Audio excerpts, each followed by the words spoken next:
كتاب 40 حديثة سديتفا. بسم الله الرحمن الرحيم. الحمد لله رب العالمين، الصلاة والسلام على رسول الله صلى الله عليه وسلم. اللهم لا علم لنا إلا ما علمتنا، وعلمنا ما ينفعنا، وانفعنا بما علمتنا، وزدنا علما وعملا يا رب العالمين.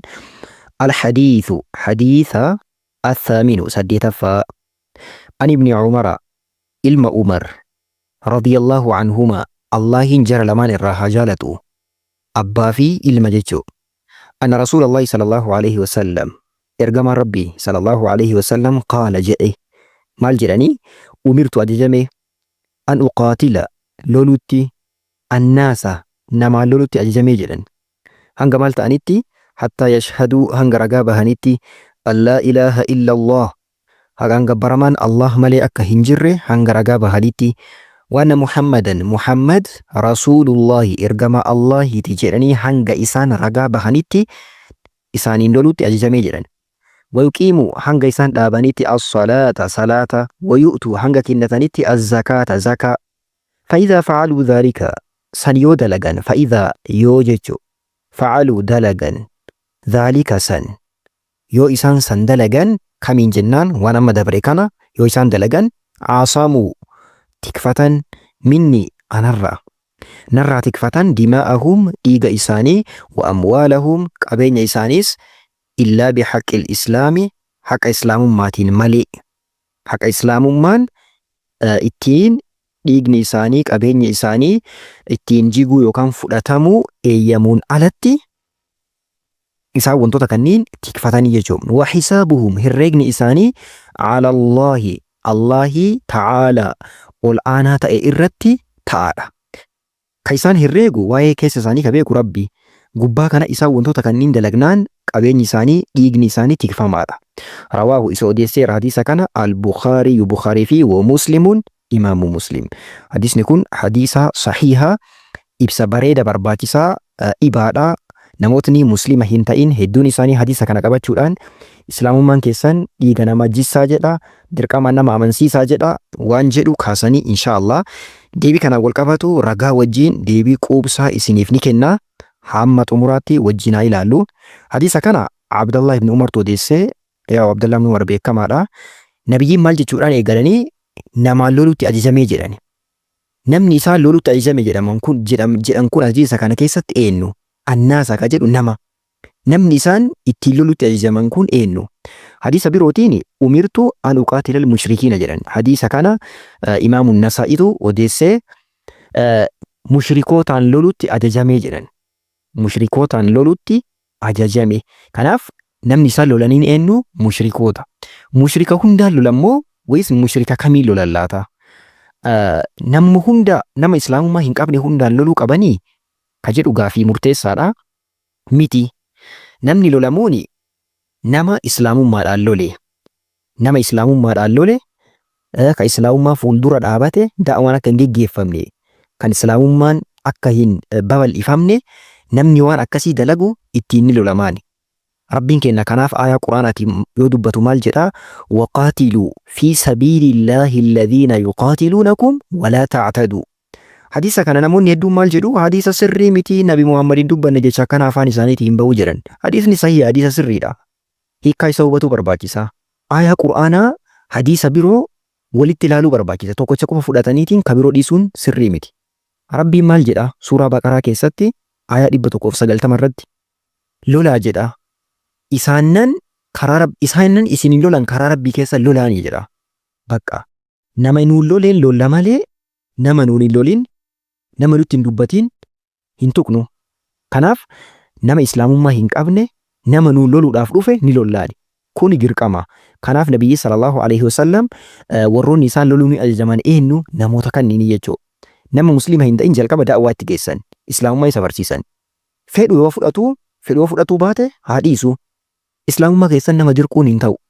ربين كينا لا إكراها في الدين ديني كان كيسات أمانتي كان كيسات ديركسيسون هنجرو جديد وفجرة كناف نما دركمسيسن نما دركسيسون دركمسيسون أمانتيتي هنتو سبب كنافي جلقابا فدانا كني فدتوف إسافيران بيجي مسلمة كموتوما إسلامات انجراتو يوتا جبرا كفالي جراتو جرانين Yaa'ii gibira kanallee hin kafalu yoo ka jedhu ta'e maal godhama ni lolamaani.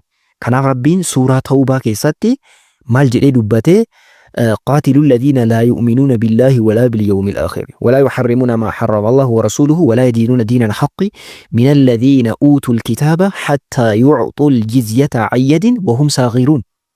إسانان الله في قيا بورات نماني warra bakka islaamummaa kan akka amantiitti hin fudhanne hanga isaan gibira kennanitti isaan ilolaa jedha. Kanaaf gibira kennuun dirqamaa jechuudha.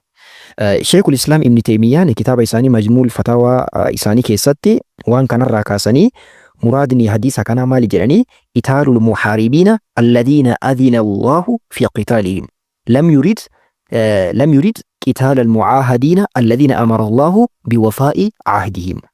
Hadiisa kana keessatti nabiyyiin maal itti fedhanii warra islaamummaadhaan lolan namoota kan itti fedhan malee kaawwanii miti jedhan. Waan hubatu qabdan tokko jira. Kaafirri afuritti qoodamaa jedhan. Akaakuu afuritti qoodamaa kaafirri. Tokkoffaani kuffaara muhaariba warra jedhamu. Al-muhaarib. Muhaariba jechuun maali? Warra islaamummaan lolu. Warra islaamummaadhaan lolu nama lola jiru kaafira akkanaati. Hadiisni kunillee kana itti fedhee jedhani. Warra islaamummaadhaan lolu ni lolamaani.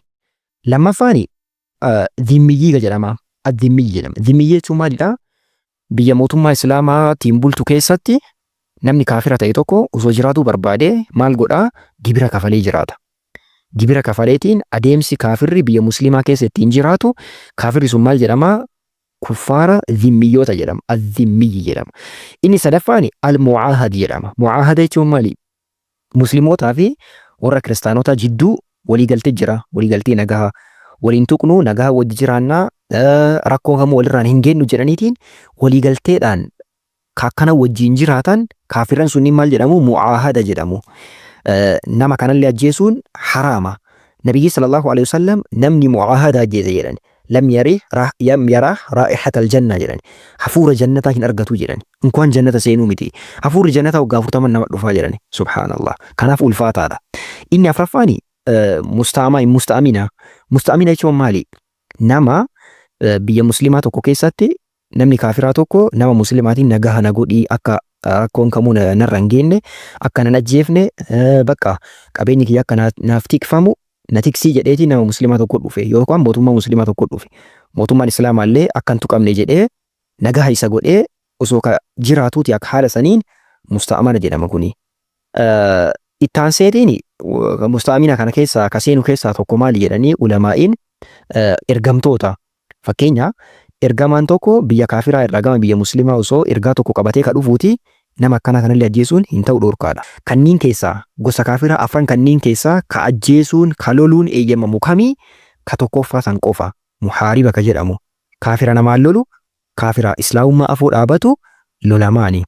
Okay, hatta yashhadu an la ilaha illallah wa anna muhammadan rasulullah wa yuqimu salata wa yu'tu zakata. Kuni dirqama.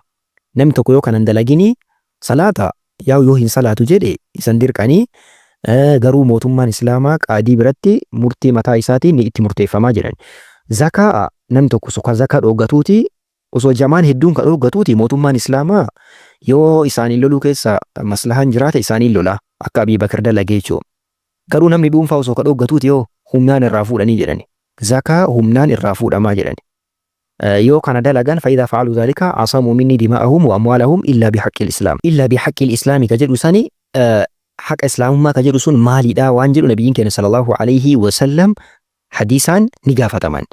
Hadiisa sayyaa ta'e keessatti kitaaba Jaami'ul Uluumi wal Hikam ka Ibn Rajabii keessatti ay nabii sallallahu alaihi wasallam umirtu an uqaatila an-naas hadiisan dubbateetiin booddee xumura irratti nabiyyi wamaa haqquhaa jedhamanii gaafataman. Haqni islaamummaa ka jedhame sun maalii jennaan zinan بعد إحصان نمني فول زنا دلقوا إن الجيف مكاكنا وكفر بعد إيمان كفروا لجرا بعد إيمانات إرجع أماني كفروا كأماني كفر كميتي إرجع أماني كفر بودا مال قدا مسلموت عن كلولو كنا جانجراتي متي بيكا كمسلموت عن لولي وقتل نفس لبونا ما جيس ومس فيقتلوا بها كنان نجيف ما جرن نبي صلى الله عليه وسلم حديث إن شاء الله حديث تقول فولدرا كينيا نجرا واسدي إما لجرني نبي صلى الله عليه وسلم دبتني كتاب 40 حديثني سديت فان وان سنفنجلين كومنتي رتي غافتو نديسو بخير يا غدو اتفوفنا جبات السلام عليكم ورحمة الله وبركاته.